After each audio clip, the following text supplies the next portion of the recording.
That was Professor John Stremlau, who's from the Department of International Relations at Wits University. Now, President Cyril Ramaphosa has lauded teachers for the unmatched work they do in the education sector. Ramaphosa delivered the keynote address at the 24th Annual National Teacher Awards ceremony in Birchwood Hotel in Kempton Park in commemoration of World Teachers' Day. We now speak to educator Pontsho Mahlatsi from Realogile Secondary School. Pontsho, thank you so much for joining us this evening, and happy Teachers' Day to you. Thank you so much. I could say good evening to you and good evening to your viewers. Pontsho, just let's talk about your passion for teaching before we even get into some of the challenges in the sector. You know, teaching is one of those careers where many people will tell you that they were called into it. They have a passion for teaching and children. Tell me a little bit more about your passion. But my passion extends to as far as when I was still in high school. I now stand to be the teacher that I wish I had in high school. And that for me, it gives me the privilege to impact a lot of young lives, young people, while they are still in their high school age. That is where a lot of seed planting do take place. And for me, it is a daily inspiration to grow dreams and people who are going to become economically effective in our country.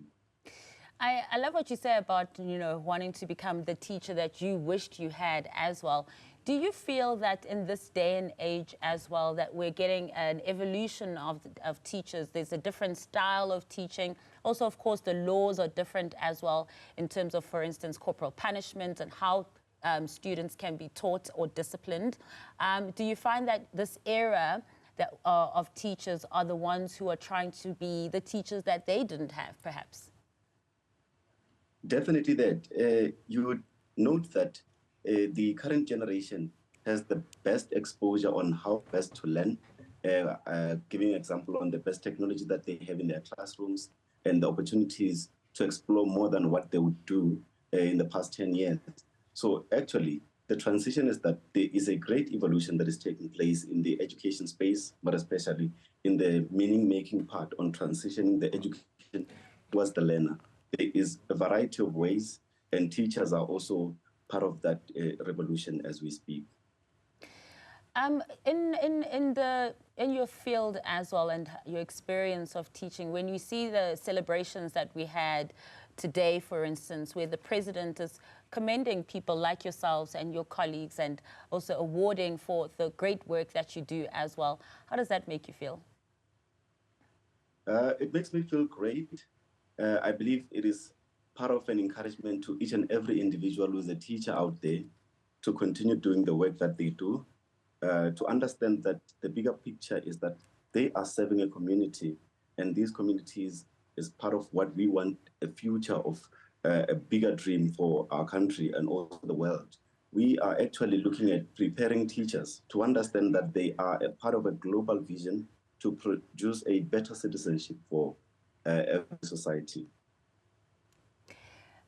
There's the upside of it, but of course there's also the downside and the challenges and the realities of the day-to-day of the profession as well.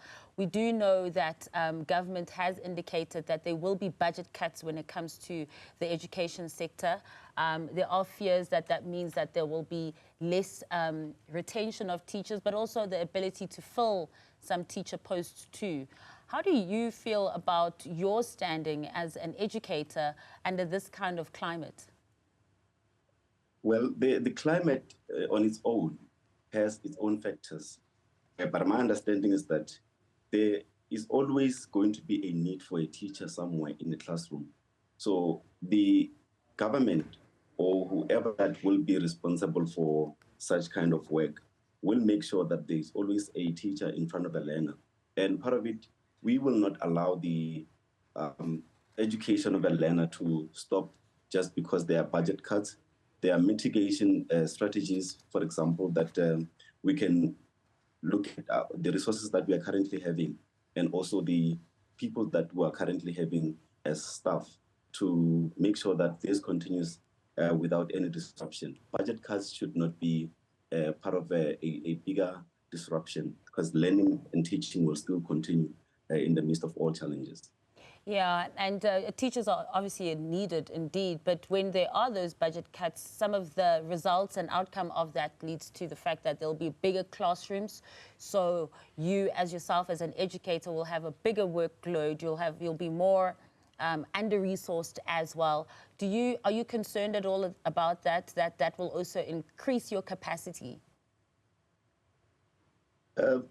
I believe that we are trained to advance to whatever level of need that there is within the classroom.